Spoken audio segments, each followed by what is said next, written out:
I'd like to introduce you to Richard Yniguez. Oh, Eric Estrada, come on. Richard Yniguez. What would you recommend for young actors out there who want to get in the business? What would your advice be to them? Go to your community theater where you live. Find out if this is what you really want. The fundamentals of acting are in theater.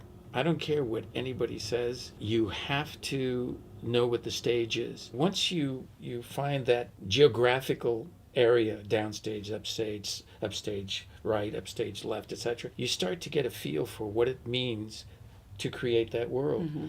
And I keep telling them, Hollywood, you'll get there. But Hollywood is full of dreamers, full of people that are they're not serious. They want to be famous, and that's different than being an actor. An actor is someone who wants to interpret, who wants to take the written word and bring it to life with the help of a director, with the help of other actors. Don't come here and find yourself getting hurt and being involved with the wrong crowd. Start at home. Get that going. They need you there. Once you start doing the classics or you start doing theater, then you might decide you want to write. You might want to direct. You might want to do something different. Then you might find that there are film enthusiasts there that will help you. That to me is more important than coming to a new place and spending your money and finding yourself on the street with a difficult row to hoe, so to speak. When you act on a film set or a movie set, there's stuff to learn, and I want to know what you have learned from actors along your way that you use. It was a long time ago. I was guest starring on Joe Forrester with Lloyd Bridges. Mm-hmm. And he was a beat cop on the beat, and I was playing a cop on the beat.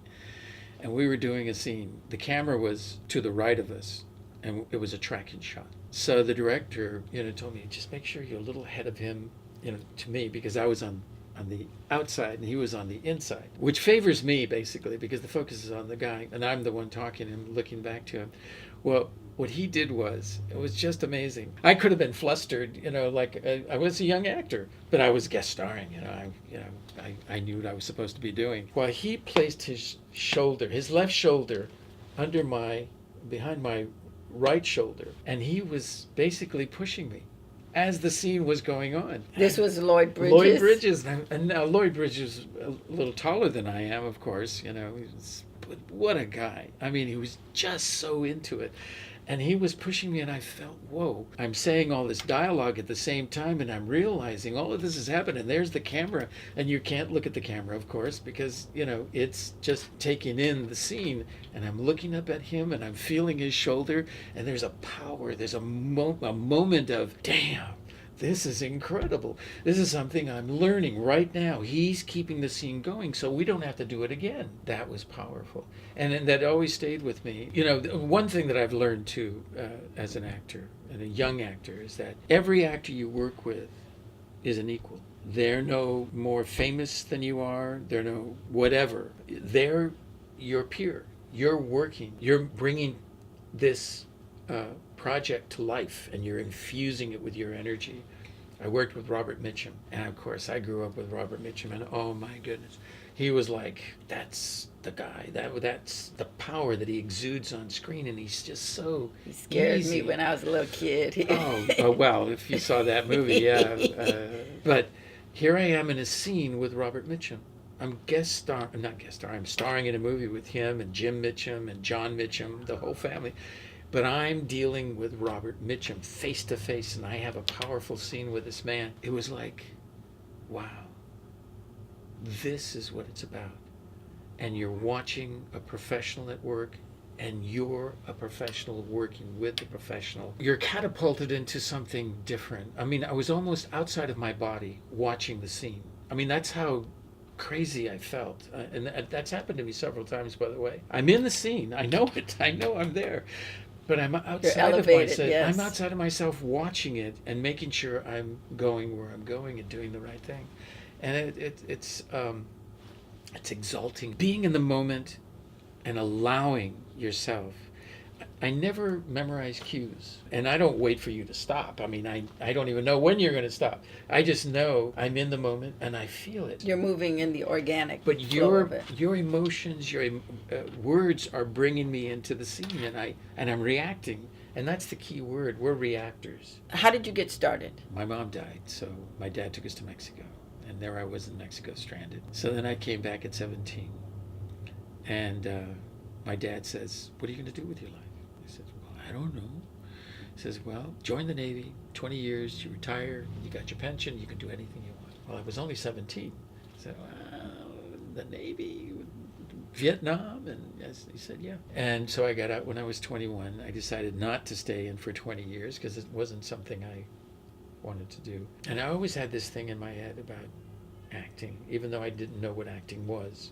Because I grew up watching black and white television as a little kid in the 50s. And I was singing, I was playing the guitar and singing on board ship and so forth. I was going to college, East Los Angeles College, taking business administration because I figured I was going to have to take care of all my money. I was going to make a lot of money, still waiting to make that money. But the priest, who looked more like a movie star than anybody else I knew in the day, I told him I'd like to start a theater group. And he says, well, I have a little group. Why don't you come and talk to them at the pizza parlor around the corner? I said, okay. So the nighttime came, bring your guitar. I did. I sang a couple of songs and I told them what I wanted to do. And they promptly said, no.